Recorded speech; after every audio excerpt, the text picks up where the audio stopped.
नाजरीन, चाइना और ताइवान के हालात एक मरतबा फिर बहुत ज्यादा खराब हो चुके हैं। ताइवान ने अमेरिका के पायलटों के साथ मिलकर जंगी एक्सरसाइजेस करना शुरू कर दी है। इसके अलावा ताइवान की फौज ने इजराइल के फार्मूले को फॉलो करना शुरू कर दिया है और ताइवान के फाइटर जेट आजकल चाइना की सरहद के ऊपर उड़ान भर रहे हैं। क्या है वाकयात, चाइना इन तमाम तर कहानी को किस तरह डील करेगा, आज की इस वीडियो में हम आपको बताएंगे। छोटी सी गुजारिश है कि आप हमारा यूट्यूब चैनल हसनात टीवी को सब्सक्राइब कर लें, घंटी के निशान को दबा लें ताकि लेटेस्ट न्यूज आप तक बर वक्त पहुंचती रहे। नाजरीन ग्रामी, आपको ये बता दें कि ताइवान के अंदर अमेरिका की फौज पहुंच चुकी है। अमेरिका ने तकरीबन 1500 से लेकर 2000 फौजी लाकर ताइवान के अंदर खड़े किए हैं, डिप्लॉय किए हैं। इसके अलावा अमेरिका के पायलट भी ताइवान के अंदर पहुंच चुके हैं। ताइवान की एयरफोर्स के साथ मिलकर जहाज उड़ा रहे हैं और ये जहाज ताइवान के अंदर नहीं बल्कि चाइना की सरहद के ऊपर उड़ाए जा रहे हैं। इसका मतलब ये है कि चाइना और ताइवान एक दूसरे पर हमला करने की फिराक में बैठे हुए हैं। इतलात ये भी हैं कि ताइवान के अंदर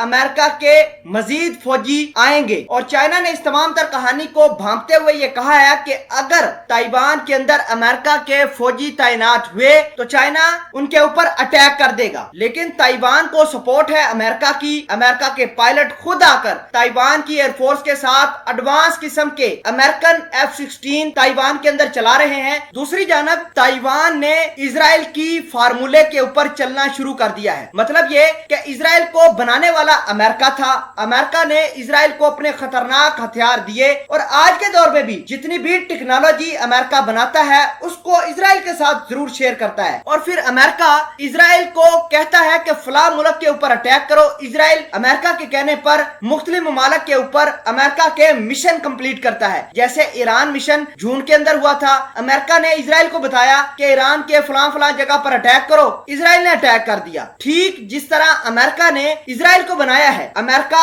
अब ताइवान को भी उसी तरह बना रहा है। अमेरिका अपने सारी की सारी टेक्नोलॉजी ताइवान को दे रहा है, अपने एडवांस किस्म के हथियार और फाइटर जेट भी दे रहा है और वक्त आने पर अमेरिका ताइवान से चाइना पर हमला करने की डिमांड रखेगा। अमेरिका कहेगा कि हमने आपको इतनी ज्यादा टेक्नोलॉजी की है, चाइना हमारा दुश्मन है, आपका भी दुश्मन है, आप इस तरह करो, चाइना के ऊपर अटैक करो या चाइना के इंटरेस्ट को रोंद डालो। ठीक वैसे ही जिस तरह इजराइल अमेरिका की शय पर काम करता है, अब ताइवान भी अमेरिका की शय पर काम करेगा। नाजरीन ग्रामी, आपको ये बता दें कि चाइना ये दावा तो जरूर करता रहा है कि चाइना के पास इतनी ताकत मौजूद है कि वो ताइवान के ऊपर सिर्फ और सिर्फ 4 घंटों के अंदर अंदर कब्जा कर सकता है। लेकिन अब हालात बदल चुके हैं। अमेरिका ने ताइवान को बहुत ज्यादा मजबूत कर दिया है। हालात इस कदर तब्दील हो गए हैं कि चाइना जो कुछ महीनों पहले ताइवान के अंदर जासूसियां करने के लिए अपने जहाज भेजता था, कभी ताइवान की सरहद पर जहाज लाता था, आज गेम उलट हो चुकी है। ताइवान अमेरिका के पायलटों की मदद से आजकल चाइना की सरहद के ऊपर वार रिहर्सल कर रहे हैं। नाजरीन, आपने देखा कि किस तरह ताइवान ने इजराइल के फार्मूले के ऊपर काम करना शुरू कर दिया है। दूसरे नंबर पर अमेरिका ने ताइवान को फुल बैक करके, फुल उसको सपोर्ट करके चाइना पर हमला भी करवाने की फिराक में बैठा हुआ है। ठीक वैसे ही जैसे अमेरिका ने इजराइल को कहा कि ईरान पर हमला कर दो, अब अमेरिका ताइवान को इतना ज्यादा एडवांस बना रहा है ताकि वो चाइना के ऊपर अटैक करवा सके।